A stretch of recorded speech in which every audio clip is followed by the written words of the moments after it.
Made with Spoken. Sherlock Holmes and the Ghost Map by Gabriel Stroop. Digital narration performed by multiple voices. Epigraphs. And of course, if they do recognize that they are living through a historical crisis, it's often too late. Because, like it or not, the primary way that ordinary people create this distinct genre of history is by dying. Stephen Johnson, The Ghost Map, 2006.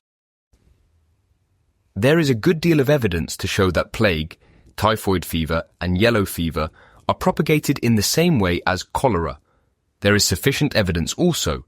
If the views here propounded are correct, we had a knowledge of cholera, before it had been 20 years in Europe, more correct than that of most of the older epidemics, a knowledge which, indeed, promises to throw much light on the mode of propagation of many diseases which have been present here for centuries.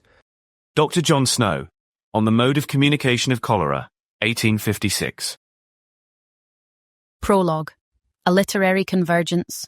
Cambridge University Library, 2025.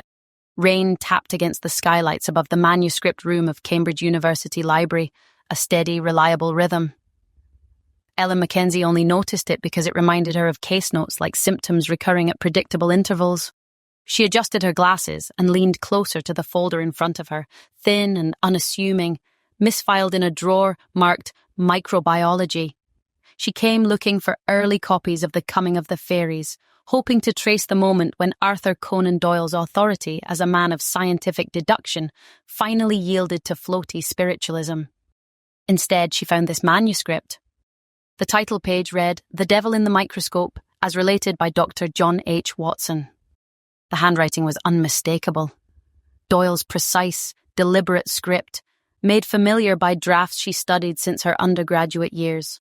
Here, the papers were yellowed, corners frayed, but the margins were dense with footnotes, many referencing 19th century medical treatises, municipal cholera reports, and laboratory methods that predated the acceptance of the germ theory of disease. Someone, presumably Doyle, had been unusually careful here. Sherlock Holmes appeared before the end of the first page, already prowling the city's underbelly with his habitual certainty. Yet something felt off. The narration lingered too long on the methods, the instruments, the fragility of evidence itself. Holmes did not only deduce, but interrogated the limits of what could be known and what could be made to pass as knowledge. While Ellen prepared to undertake the digitization of this manuscript, as part of her building a work history as a PhD student, she felt the familiar tightening in her chest, the sensation that came whenever her research crossed disciplinary lines. Literature historically borrowed from the authority of science. Science, in turn, is often haunted by narrative structure. The Victorian and Edwardian obsession with classification often bled into their fiction that pretended to solve, while also critiquing the act of solving itself. Digitization would take time. The messy script would need transcription, its references verified, its terminology contextualized. Some claims would require annotation rather than correction. Others would need to remain unresolved too far deep in speculation. Through such effort, digitization would not just preserve the text, but also expose its seams, the points where fiction becomes a conduit for fact, and allow her scientific peers to see what she sees through the prose. Ellen straightened, suddenly aware that whatever Doyle had been doing here, whatever Holmes was being asked to do, it did not resolve itself neatly. She suspected that Doyle may be hiding more secrets than he ever admitted to. Chapter 1. Death in the Water. There are summers when the air of the metropolis seems to revolt against its inhabitants, when heat, smoke, and effluvia mingle into a miasma so oppressive that the Thames itself appears to gasp for breath. It was in such a season that the cholera returned, leaping from house to house with dreadful efficiency, as if guided by an unseen and unknown intelligence. Broad Street in Soho was the epicenter. Narrow and fetid, its cobblestones gleamed with refuse and the weary footfalls of hawkers, nurses, and mourners alike. Each morning, the death tallies rose higher.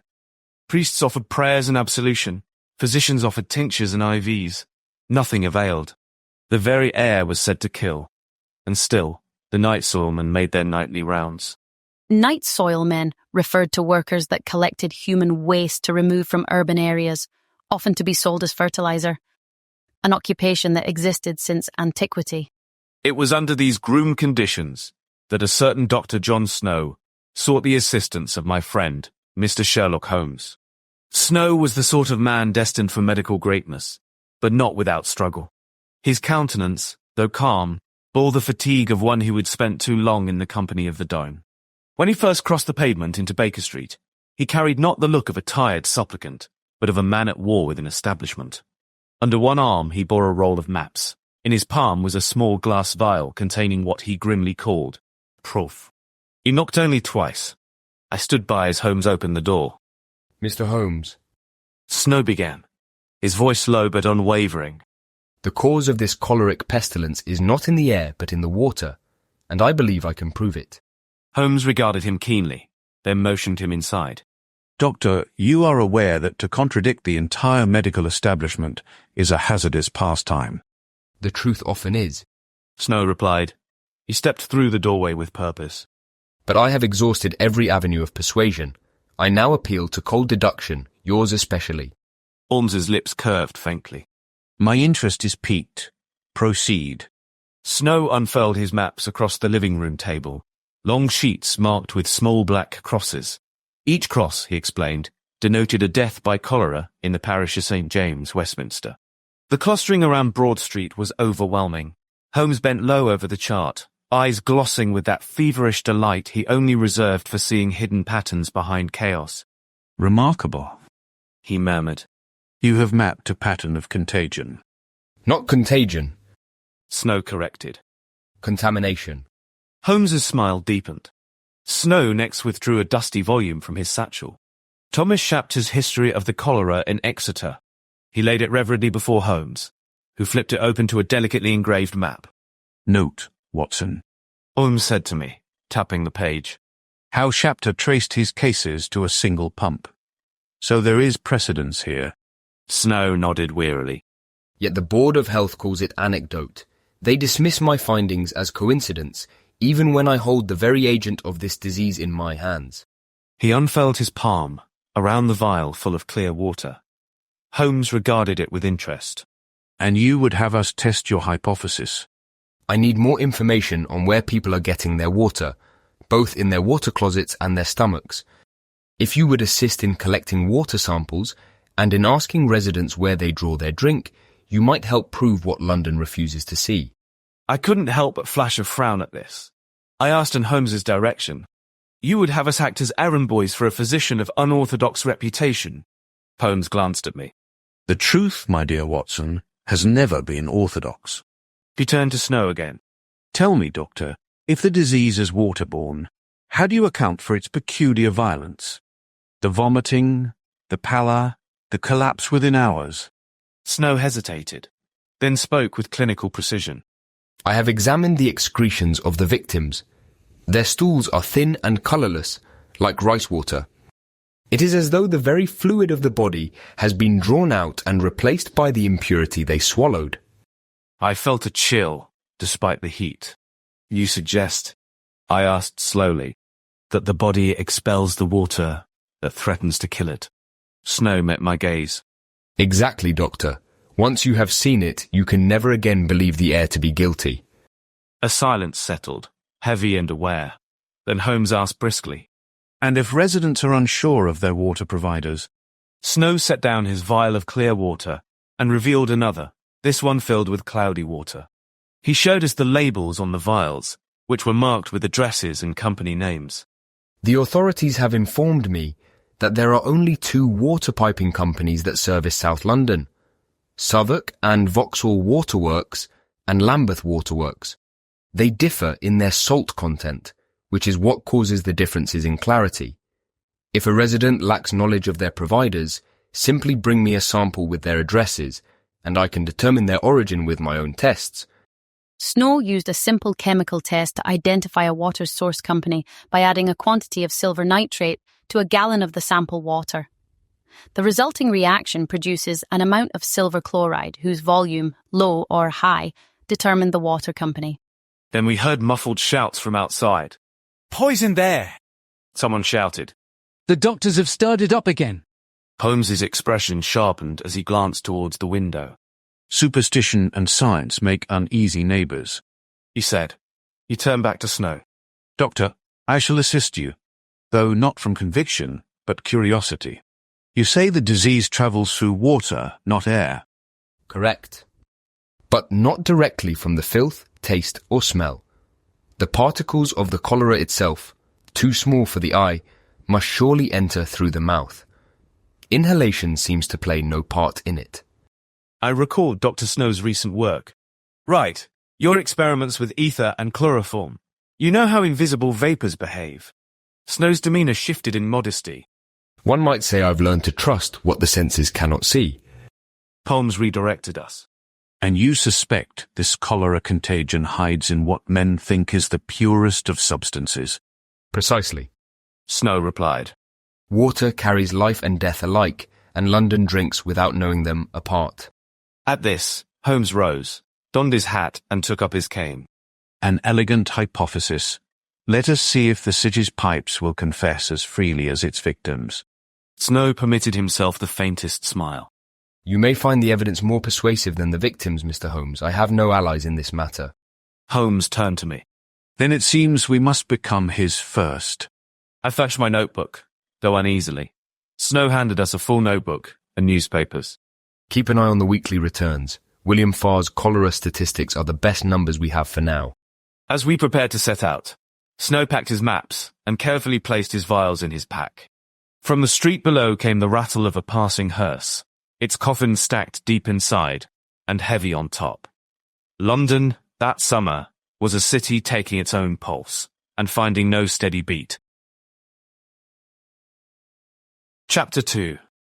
A thorough investigation. For the next several days, Holmes's Baker Street flat became our command post, a place of quiet calculation amid the city's growing hysteria. The air outside reeked of chloride and fear, while inside we spread Dr. Snow's maps and William Farr's weekly returns across the floorboards like cartographers charting a siege. I followed Holmes as he moved through the afflicted quarters, as though tracing an infection through the arteries of a vast organism. Methodical, detached, his cane marking silent rhythms on the cobblestones. From the reeking alleys of Soho to the clipped blocks of Mayfair, he examined and recorded with equal composure. We are not studying the dead, Watson, he remarked one morning, standing beneath the grey haze of industrial soot, but rather the patterns of the living. That, I find, is far more instructive. Within his notebook, Snow had furnished us with the addresses of several recent victims. The air in those neighbourhoods hung heavy with lime, sweat, and hopelessness. Our first notable visit was upon a widow in a narrow house off Poland Street. She opened the door, her skin pale as candle wax, eyes rimmed with exhaustion. They say it's the bad air, sir, she whispered, pressing a cloth to her mouth. The smell's been dreadful since the sewers flooded. Ma'am, your water closet. Holmes asked. Do you know which company provides your piping? I don't... She stammered. I softly raised my hand to calm her. That's fine. We will just need a small sample of the water. She hesitated, still confused, then led us down a short corridor to a cramped rear room. The chamber contained one of the newer domestic conveniences, a porcelain basin set beneath a mahogany seat, with a brass pull chain leading to a cistern mounted high upon the wall. Flush toilets, or water closets as they were first known, were still relatively new after being introduced in the London World's Fair in 1851. While they quickly became common, they were haphazardly installed and easily overwhelmed the sewage systems at the time. Pipes, narrow, iron, and freshly installed, ran along the boardwork like exposed veins. The odour was sharp but not foul, masked faintly by carbolic soap. I inspected the bowl. The water seemed clear, even inviting. To test the flow, I pulled the chain above me. At once, a rush of water thundered down from above, whirling the fluid away with remarkable force. The mechanism was elegantly simple, gravity doing the work of a night soilman. I crouched beside the basin, holding my small glass vial beneath the stream as it cascaded downwards. When the flow subsided, I corked the sample and patiently watched the basin slowly refill. The water surface soon settled to an eerie stillness, like a mirror. Holmes stood behind me at the doorway, bemused at my observations. The miracle lies not in what it removes, but in how little we question its destination. Back in the hall, he thanked the woman before asking, You have no cesspool beneath the house, I take it? No, sir. The plumber said it's all piped straight to the main sewer, same as the neighbours. Note that, Watson. Holmes said as we stepped into the sooty daylight. If this scourge spreads by contact, it rides through the veins of the city itself. We pressed onward, through the labyrinth of Soho, through Poland Street, Silver Street, and Golden Square, tracing addresses, water lines, and patterns of survival. The smell of lime gave way to that of yeast and malt as we neared the brewery. Further on, to the cold damp of workhouses. Holmes' notes filled page after page, each mark on his map a pulse of death. I began to feel the shape of a pattern forming, faint but undeniable, as though London's own design had betrayed its inhabitants. The pipes, the closets, the pumps, all proud symbols of progress, began to seem like accomplices to murder. By late afternoon we reached Huggins Brewery, a monument of brick and steam that stood defiant against death. The streets outside were deserted, save for a hearse lumbering toward the churchyard, but within the brewery, the air was alive with clanging metal and the roar of boiling vats. Men and children alike worked at a feverish pace, hauling and cleaning barrels, filling and stirring copper tanks, and many other tasks that I could not name. The smell of malted barley overpowered the city's usual stench. A rare reprieve. Holmes watched the operation silently for a time. You observe, Watson, He murmured. that industry has its own immunity against panic. Before I could reply, a commanding voice barked from above. Oi, if you're not here to earn your keep, I'll have you out. We saw the figure of a foreman, tall, broad, and astonishingly well-dressed for such a place. He descended from the catwalk, brushing malt dust from his lapel. His sharp eyes measured us in an instant, as soon as he met up with us. As I said, gentlemen, if you've no business here, best make yourself scarce. Holmes, unfazed, produced his badge. Our business is with the health of your men. How many cases of cholera have you seen among them? None. The man said flatly. Whatever's killing the poor devils out there, it's not touching us. My lads prefer our beer. Holmes's gaze sharpened. You don't draw from the nearby well, then? The foreman gave an incredulous snort. No, we have our own well. Besides, every drop we use is boiled in the brewing, as any man with a taste for pint would know. A flicker of amusement crossed Holmes's face. Thank you, sir. You've been most helpful. The man checked his pocket watch and muttered. Good. Now if you'll kindly follow me out the exit, I can get back to keeping this city drunk enough to ignore the plague. We stepped aside and closely followed him out the back door. Outside, the city seemed dimmer, the air thicker. We saw him stride off toward his snorting carriage, while Holmes tapped his cane on the stone below, the faintest smile playing at the corner of his mouth. At a lodging house near the brewery, the smell of damp plaster and cheap gin pressed down like a second ceiling. The narrow corridor was lit by a single oil lamp, its flame guttering in the stale air. An elderly woman answered our knock, her shawl drawn tight about her shoulders. We heard some groaning from an unseen room. My sister came down from Leeds last week. She explained, voice trembling from fatigue more than fear. She fancied the Broad Street water, said it tasted clean. Now she's sick as death and can't go home. Holmes's eyes glinted. And you, madam? You remain in good health? She gave a faint laugh that ended in a cough. Me? I've drunk from that pump since before they built the new sewers. Buckets of it every day. Maybe my stomach's grown too used to London water to die from it. Today we know that the deadliness of cholera comes from its severe dehydration effect, so the recommended treatment for cholera, besides a preventative oral vaccine, is a regimen of hydrating fluids and salts. Holmes's brow furrowed. He crouched to inspect the family bucket, where a sheen of water caught the dim light. It was unnaturally clear, as clear as the mirror in the water closet. He stirred it once with his penknife, watching how the surface rippled but revealed nothing beneath. Remarkable. A purity so perfect it disguises corruption entirely. From the stairwell above, A gaunt man leaned over the banister, face grey, apron smeared with ale and soot. His Welsh accent was thick, his words rasped by drink. Oi, you two. You're with them doctors, ain't you? They say this snow fellow's the one spreading it, filling the air with them death fumes from his bottles. Holmes turned, eyes narrowing. Death fumes? Aye, The man said, descending a step. he's one of them gas doctors. Puts folk to sleep with them new vapours he does. Some never wake again.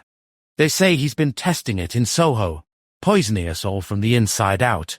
Holmes inclined his head, unreadable. Indeed, science, it seems, breeds its own demons. We left the man muttering in the shadows. I could see the change in Holmes's eyes, that faint quickening I knew too well. Fear had spoken, and in its distortion, he had heard the outline of truth. By the third day, our inquiries led us to the St. James Workhouse on Poland Street, a bleak fortress that seemed immune to the panic gripping the rest of Soho. The yard was noisy in the bluish haze, with paupers shouting and children crying, but it was a noise of life rather than a drone of the dying. The porter at the gate eyed us with suspicion. "We're full up, sirs. No charity to spare." Holmes flashed his identification. We're investigating recent cholera cases. Your medical officer, is he within? "Aye. Through the main hall. Mind your boots." Inside, the air was thick with soap, sweat, and boiled broth. Rows of the destitute picked oakum from rope ends or queued for bread. At the far end, a weary physician tended to a patient, administering a tincture and, notably, offering a tin cup of water. Holmes stepped forward, careful not to interrupt the doctor's line of sight. Does that water come from the Broad Street well? The doctor, not looking up from his chart, replied, "Certainly not. We draw from our own well in the premises." And you've had no cholera among your residents? "None save a few who came here already ill. If they drink our water, they stay well enough for my nurses to handle them." Holmes nodded once, satisfied, and turned to leave. I followed behind as the porter opened the door for us again, shaking his head. "Seems God's chosen folk here, sirs. Or maybe just lucky." Holmes glanced back at the building's brick facade. Luck is merely the name we give to well-sourced water. I couldn't help but smile at the turn of phrase. As the days passed, the pattern grew unmistakable. Every inhabited building that drew from the Broad Street pump was stricken. Every building that did not, the brewery, certain households, the workhouse, all stood untouched. Each night at Baker Street, Holmes plotted the data upon his copy of Snow's great map, dots accumulating like bloodstains. I saw the design as clearly as he did, a constellation of death orbiting a single well. Still, he was not satisfied. Watson, we're missing something. He murmured one evening, staring at the map's centre as the lamp guttered low. A single connection. Some touch point between the pipes and the graves. And there he sat, unmoving, as if waiting for London itself to whisper the answer. Chapter 3. Ghosts in the Water. Dr. Snow's modest home on Sackville Street was half laboratory, half workshop, and all disorder. Glass jars filled with murky water crowded every ledge. Thin papers curled in the damp. The hiss of gas lamps mingled with the faint, narcotic sweetness of ether. A few frogs croaked from a covered crate by the hearth. The air itself seemed to study us. He greeted us with weary civility. "You've brought the samples, Mr. Holmes." Holmes handed him our vials. And you, Doctor, seem to have collected half of London. Snow smiled faintly. "If I could collect all of it, I might yet cure it." He spread a great sheet across the table. A map of Soho, blotched and creased like a shroud. Black crosses covered the district like constellations. Beside them, he had drawn faint blue lines for water mains, and darker ones for drains and waste pipes. They ran close, almost intertwined. Not only do certain pockets near the Broad Street well escape the cholera, but it also seems that many cases outside of the neighbourhood come from folks who fancied the Broad Street well than their own local well. Why would they do that? I asked impulsively. Holmes answered, Because people favour clarity over safety. Right. Snow continued. There's something in proximity, not breath. The air off the Thames is foul enough to fell a horse, yet the men at the brewery thrive. From the side table, He lifted a letter and passed it over. The paper smelled faintly of chemicals. Dr. Arthur Hassall, a colleague of mine, examined the pump water in more detail. He found living things, minute, restless shapes. I cannot say if they kill or merely accompany the killer. Hassall had published microscopical observations on the blood and stool of cholera patients in 1855, but never explicitly claimed that they were the cause of cholera itself. Holmes peered at the note. Ghosts in the water. Snow gave a dry chuckle. While my other colleagues still chase ghosts in the air. He turned back to the map, adding a few of our recent addresses. The cesspits under these households were built before the new water closets. Their waste now runs alongside the pipes meant to feed them. If leakage between them occurs, the city poisons itself. The floorboards quivered faintly as a cart rumbled outside. From beyond the shutters came a rising noise. An unease turned audible. Outside, a newsboy cried through the heavy air. Bodies dug up from the plague pits. The Black Death returns. Snow stilled, then shut the window fast. They say the plague pits are bleeding into the streets, that I've called it forth with my experiments. He tilted his head. The irony doesn't amuse me. Holmes watched the lamplight flitter across the map. When reason falters, superstition fills the void. Much like sewage to a cracked wall. He straightened over the map, considering the blue and black lines once more. Exceptions define the rule. The brewery and the workhouse are safe, while the rest of Broad Street is doomed. A pattern is here, though few will see it so clearly. Snow circled the table to check his frogs. Back turned, he said. The Board of Health won't be persuaded by patterns. They'll need earth under their nails. Holmes took up his hat and cane, motioning me to follow. Then we'll give them earth. As we stepped into the fog outside, the crowd's cries were drowned out by the distant toll of St. Luke's bell. Smoke from the lamps curled like exhaled breath. Holmes quickly gathered himself and beckoned me to follow him. Come, Watson, the doctor has his evidence. Now we need a witness the city will believe. The vicar? I asked. Holmes gave a brief, knowing smile. Chapter 4. The Vicar of the Living. The bells of St. Luke's continued to toll through the smothering fog as we made our way down Berwick Street, where straw and quicklime were scattered like a carpet of paranoia. The scent of sickness hung heavy amidst vinegar, lime chloride, and the gangrenous rot of decay. The charnel beside the church became a hot spot in itself. Curtains hung damp in the windows while the living moved like race among the dying. Within the vestry, Reverend Henry Whitehead worked with the steadiness of habit. Beard long and white, his sleeves were rolled to the elbow, his collar undone, and his hands busy with sponge and cloth. He tended to the afflicted, as a man performing an unconventional liturgy. Easy now, Mrs. Taylor. He murmured to a woman gasping upon a cot. You're not alone here. Tom. He motioned to one of his young assistants. Another pail, please. The boy nodded, darting away through the doorway. He nearly collided with us as we entered. Holmes's eyes followed him, then swept the room in a single calculating glance. Whitehead turned, surprised but unshaken. His face was drawn, but his manner radiated calm authority. Mr. Holmes, Dr. Watson, I welcome the help. You'll forgive the disorder. The Lord's house is presently an infirmary. Holmes inclined his head.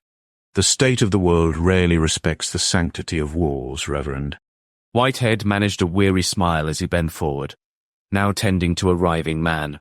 Nor the walls of doctrine, I fear. Have you come to lend your minds to our predicament? Many theories are being tested as we speak, even that this pestilence lies in the water. Holmes replied evenly. I favour only that which fits the facts. And you, sir? The vicar straightened, wiping his hands on a rag. I drink from the Broad Street pump myself. If it were death, I would know it. I bore an astonished look. You would risk your life to prove a theory wrong. I would risk it to comfort the living. Whitehead said simply. What worth would faith have if it shrank before the sick? He guided us to a table where parish ledgers, hastily scrawled notes, and water-stained registers lay open. The writing was tight but methodical, a record of grief with the precision of prayer. Here is my flock. said Whitehead, gesturing across the pages. Whole families have gone, many within a night. Yet others, no cleaner or richer, remain untouched. I've personally long believed the cause is atmospheric, God's way of tempering man to new conditions.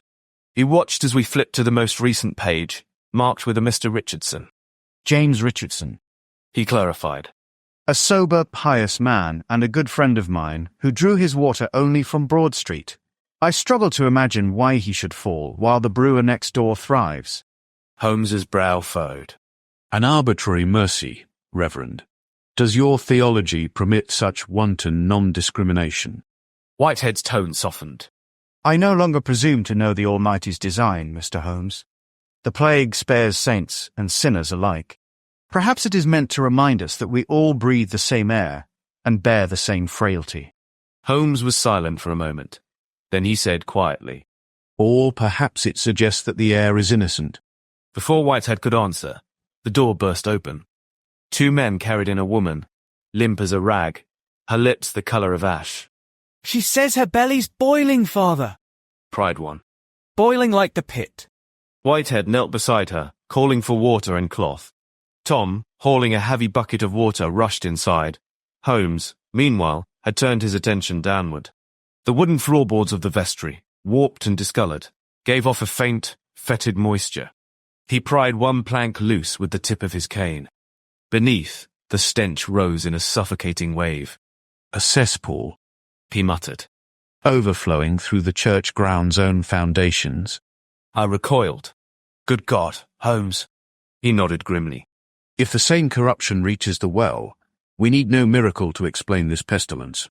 Whitehead stood, his face pale but composed. You suggest this filth seeps into the water itself? Holmes replaced the board. Belief, Reverend, is your province. I am content to infer. But I suspect the proof lies deeper than any man's words. Whitehead's gaze lingered on the sick, then back to Holmes. My parish drinks from that same pump, He said softly. God forgive us if we've been baptizing our sick in poison. Holmes's gaze met his. Then perhaps it is time to cleanse the well, not the air. The bells began again, outside, tolling through the fog. Whitehead crossed himself, his faith shaken but not broken. If you mean to pursue this, I'll help you find what lies beneath. The city must not remain blind. Holmes only nodded as we stepped into the street. The mist thickened until the gaslight burned like floating embers.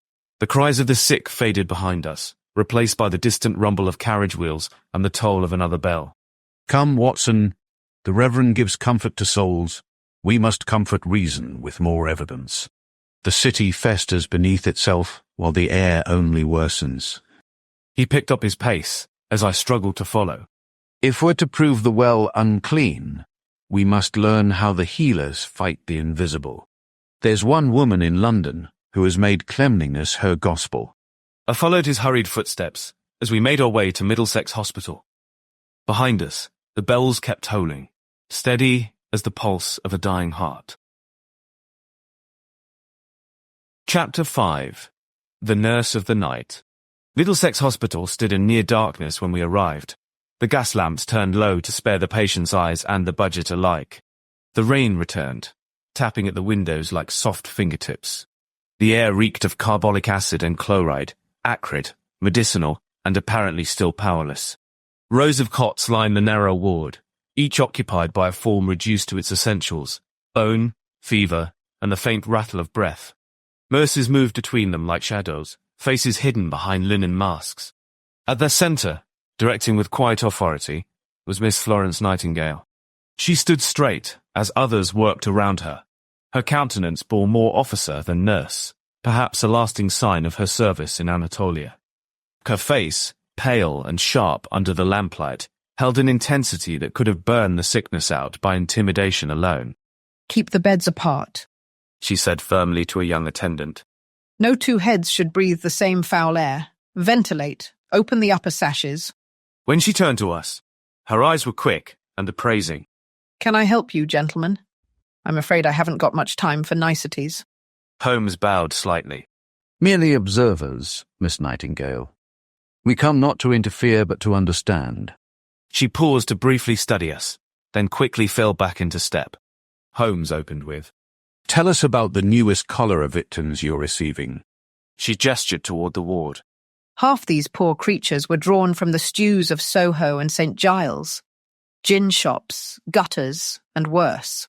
Disease appears to follow vice, as smoke follows flame. Bodies corrupted by sin, unfortunately, cannot be cured. Holmes's expression barely shifted. An efficient hypothesis, Miss Nightingale, though one that spares providence and condemns circumstance. She met his gaze, unflinching. Bad air begets bad habits, giving bad outcomes. Clean the air, you clean the soul. I have seen soldiers recover from wounds that should have killed them, yet perish from foul air within a week. I take my evidence from experience, not conjecture.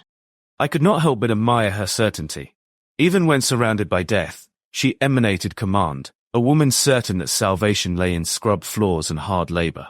Holmes walked slowly down the line of beds between writhing bodies, studying faces, lips, and water jugs at their posts. Many patients were too weak to move. Others turned away, clutching their bellies. And yet, Holmes murmured, while your air here is pure, and your regimen is faultless, the tally still mounts. This Nightingale's lips thinned as she changed the sheets of a recently relieved cot. We do what can be done. Saline to restore the humours, leeches to balance the blood, castor oil for the bowels. Those who survive owe it to care and order, not chance. Holmes had begun to walk through the halls, until he stopped at a cot where a young woman lay motionless beneath a rough blanket. He touched the pulse at her wrist. Nothing. And what of those who die, Miss Nightingale? Her voice softened for a quick moment. They die of corruption, moral and physical alike. It is the law of nature. Holmes straightened, his voice low. Nature's laws, Miss Nightingale, do not change according to our flimsy metaphors. For a moment their gazes held, two minds of steel, differing only in where they placed their faith. She turned away, calling to a nurse to change more limens. We took our leave quietly. The rain stopped, while the petrichor sweetly muted the smell of lime and manure. As we stepped into the courtyard nearby, the muffled coughing and cries faded behind us. Holmes lit his pipe, the flare illuminating his expression, not contempt, but melancholy. There stands a woman who commands a medical army of mercy, yet fights with blunted weapons. Her discipline is flawless, but her science, inherited. You doubt her sincerity? Not for a moment, he replied. But sincerity without understanding is only a ritual.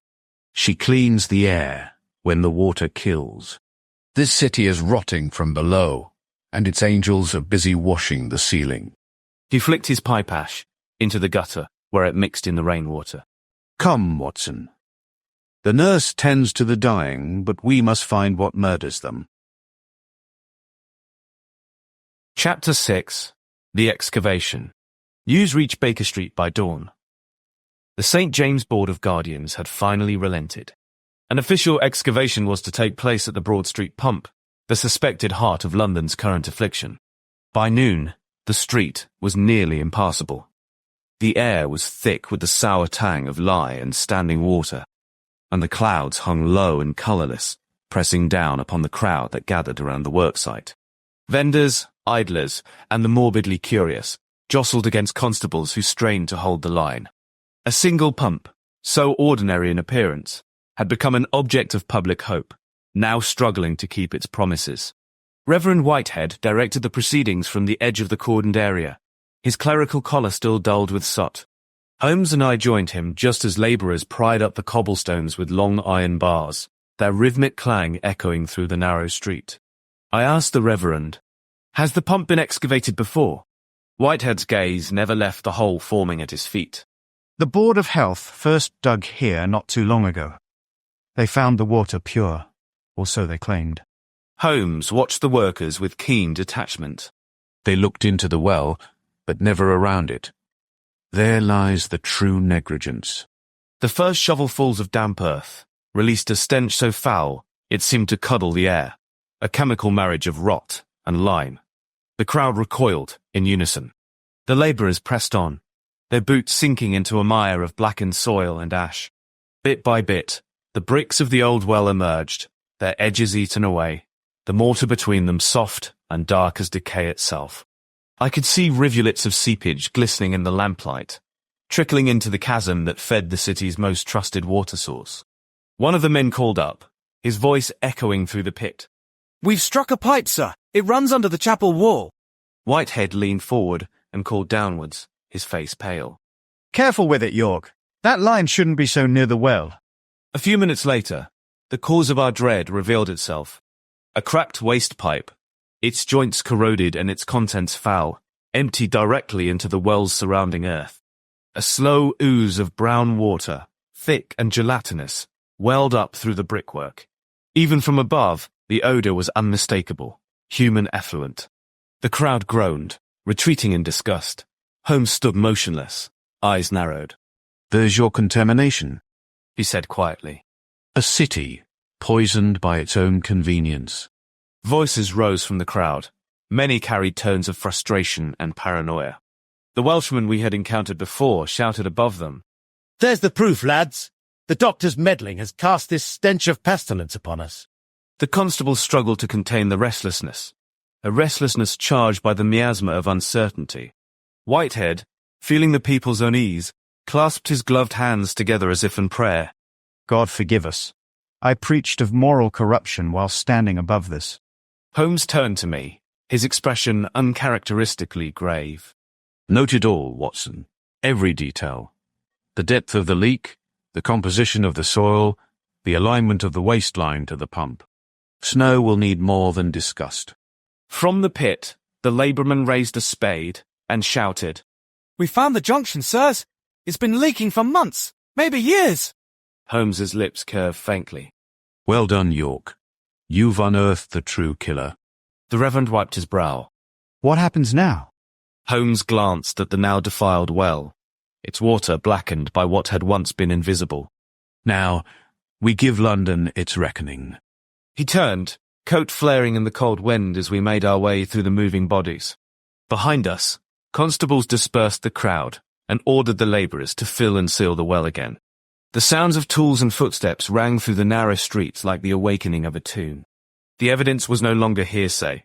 It was as hard as stone, soil, and stench, and with it, Dr. Snow's long battle against ignorance would finally come to trial. Chapter 7. Debate of Nerves in Numbers. Weeks had passed since the first tolling of the parish bells. The heat finally broke, but the London air remained foul, full with both disinfectant and dread.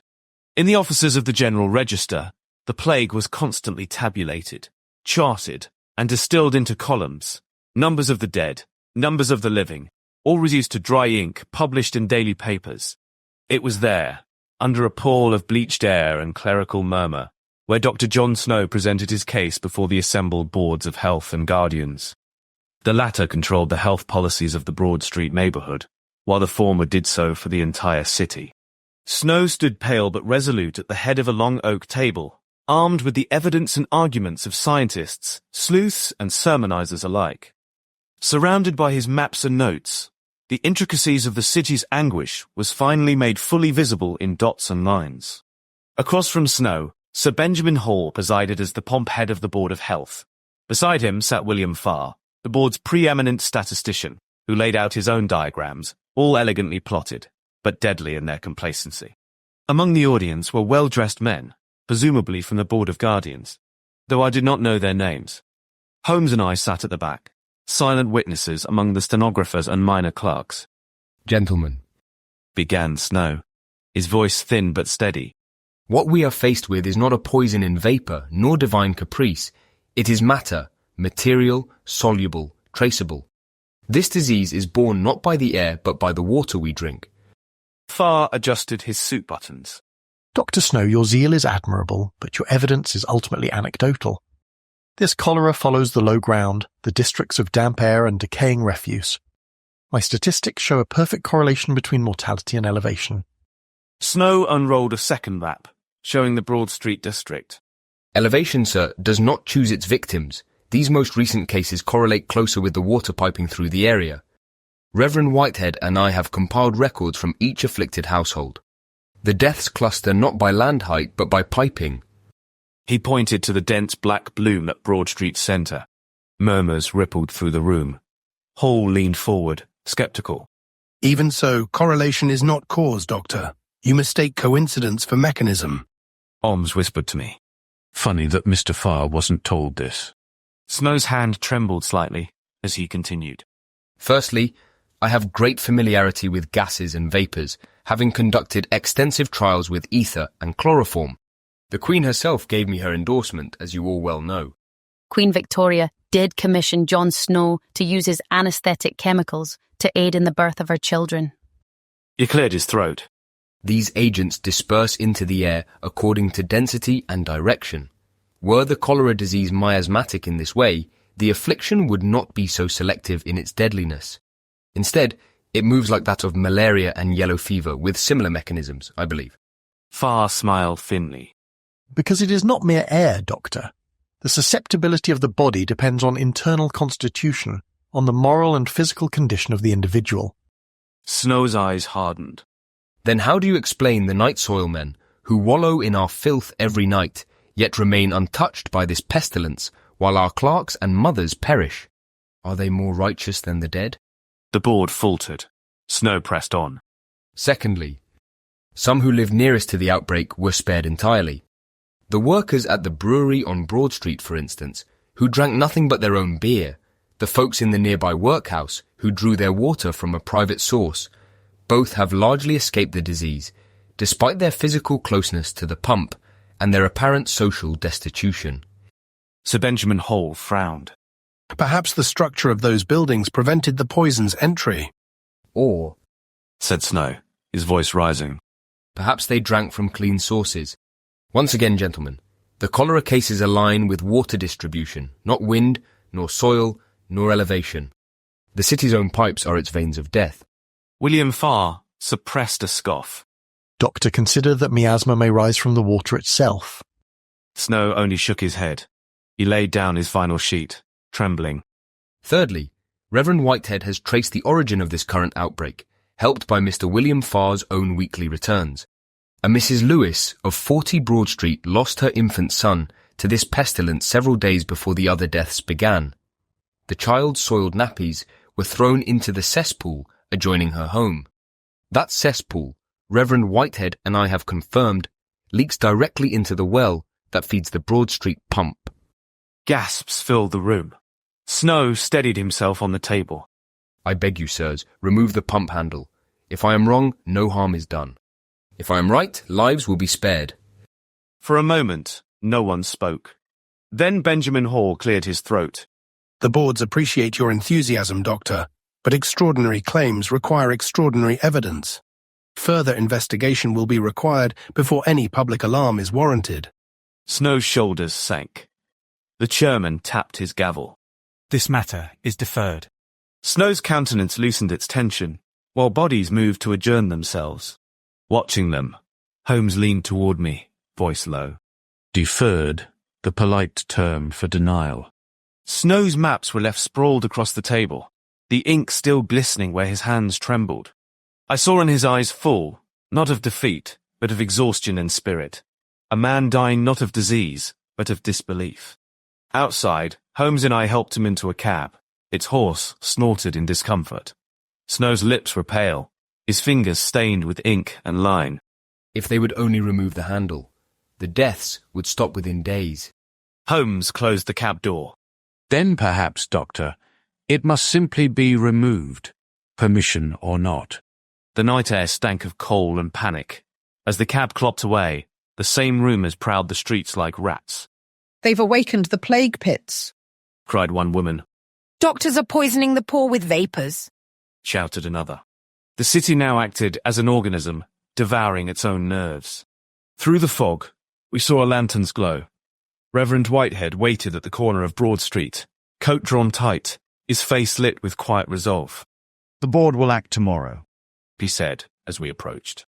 Holmes looked past him to the Broad Street pump further away, its handle gleaming faintly under the street lamplight. Tomorrow is already late. We walked closer to the pump, which stood like a victim gasping for a hand. Holmes gripped the iron handle and wrenched it loose with a single motion. The metal shrieked, then broke free. Whitehead stared at it for a long moment. God forgive us, he whispered. Holmes placed the handle on the cobblestones like a dulled weapon. God, Reverend, has left this matter to reason. All through dawn, the pump stood still, the well undisturbed. By noon the next day, the Board of Guardians issued a notice. The Broad Street pump is hereby closed, upon the advice of Dr. John Snow. The people, meanwhile, were far less merciful. Crowds gathered in the streets, shouting, "They've taken our cleanest water." First they poisoned the air with their experiments, and now they starve us of drink. Stones flew, windows shattered. Reverend Whitehead mounted the church steps, calling out above the noise. Study yourselves! Whilst pestilence slays in thousands, fear slays in tens of thousands. The mob stilled. For a moment, the city seemed to listen. In the safety of his Baker Street flat, Holmes stood beside me by the window, watching the soot rise over the rooftops. His voice was quiet, almost tender. It is the curse of civilization, Watson, to prefer ignorance that preserves comfort. Within days, according to William Farr's own numbers, the death toll began to fall, yet the Board of Health attributed it to a change in atmospheric conditions, still clinging to a miasmatic origin. This was a victory of evidence over etiquette, and of reason over comfort. Yet truth won to no applause that day. Chapter 8. The Commemoration. Some years have passed, and the Thames is curdled into a choking poison. The summer heat swelled the river into a vast effluvium of rot. Its surface glistened with the oils of refuse and decay. Parliament flooded its own chambers, while windows were sealed with lime-soaked curtains against the stench.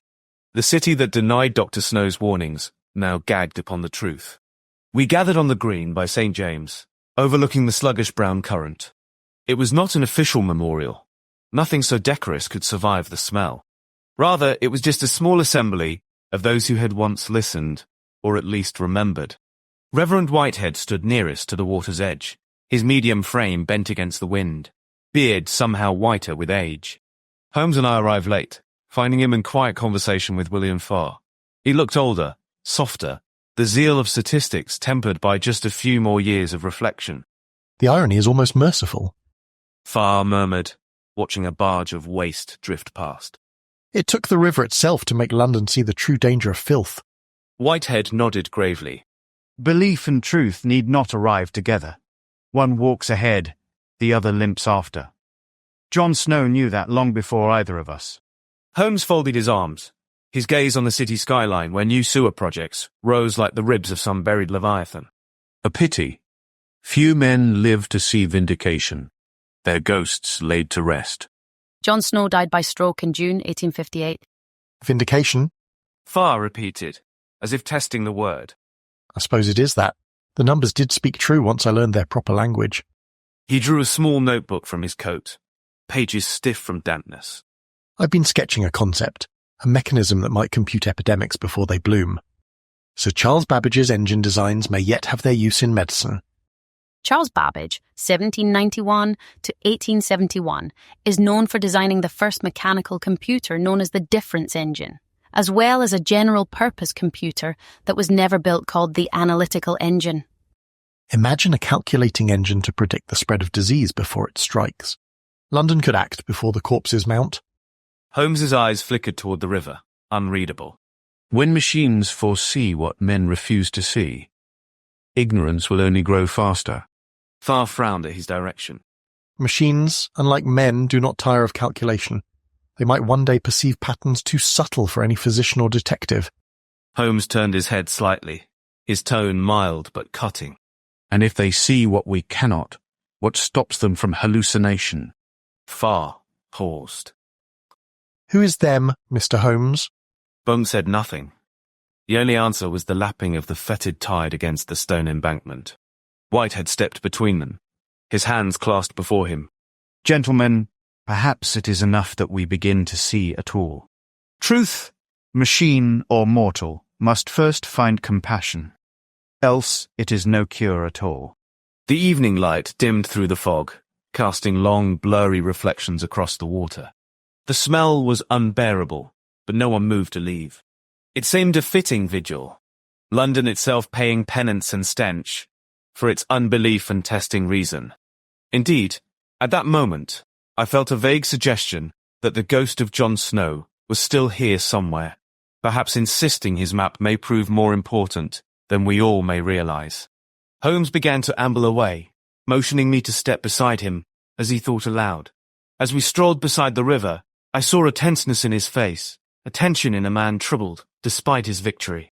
Dear Watson, while we were canvassing this city to weed out this contagion, I felt a peculiar sensation, a shadow of a thought that seems to be not my own. He turned to look at me, his grey eyes piercing yet clouded by a strange suspicion. At times, I feel a pressure to seek a cause that does not feel biological, but ethereal, as if there is a voice behind my own to suggest that reason is not enough, that the ghosts of our maps are more than just metaphors. Surely you don't mean that, I said, a chill touching my spine as a cold breeze came off the water. You are the very avatar of material fact. Holmes only looked away. I sense a conflict brewing, Watson. It is as if the very breath in my lungs is being stolen by someone who fears the calming silence. He tapped his cane against the stone with a sharp, decisive click that echoed across the embankment. If there is a creator to this drama, he will find that his prophet has a mind of his own. I will not be led into the fog of superstition, even if the creator himself seeks to lead me there. Epilogue, a continuing task. Cambridge University Library, 2025. Ellen closed her laptop after transcribing the final lines of the manuscript. The screen dimmed, leaving only her reflection in the black mirror. Tired, content, and faintly unsettled, Holmes' reasoning threaded cleanly through Doyle's prose, illuminating Jon Snow's and Henry Whitehead's struggle to trace the cholera outbreak, while gesturing toward darker implications, anesthesia mishaps, experimental arrogance, deaths written off as necessary progress. Ellen's annotations restored historical context where Doyle blurred it, careful to keep her voice distinct from his. A scientist from the modern day should have little in common with a spiritualist from generations ago. At least she believed it was distinct.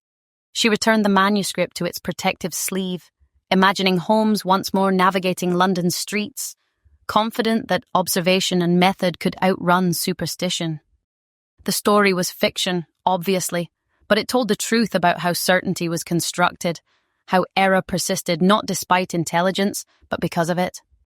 Throughout her PhD program, each manuscript she digitized would reveal something new about Victorian science, about Doyle's peculiar position between empiricism and mysticism, about the cultural machinery that turned scientific investigations into emotional narrative.